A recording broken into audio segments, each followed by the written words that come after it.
Hi guys, welcome to the channel. In today's video, I'm going to show you how you can enable sensitive content on X. So before getting into this video, must subscribe to our YouTube channel and click on the bell icon. So the first step you simply need to do is to open X app.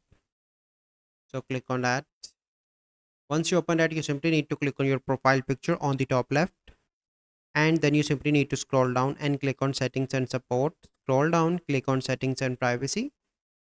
Once you are here, you simply need to scroll and here you can see different options. You simply need to click on your account and here you can see there is no option, so you need to go back and you simply need to click on privacy and safety. So once you are here, you simply need to click on content. You see, click on that option and here you can see display media that may contain sensitive content. So you simply need to turn this feature on from here like this. So this is the process. I hope you find this video helpful. If you find this video helpful, must like this video, subscribe to our YouTube channel for future videos. We'll see you in the next video. Thank you. Have a good day.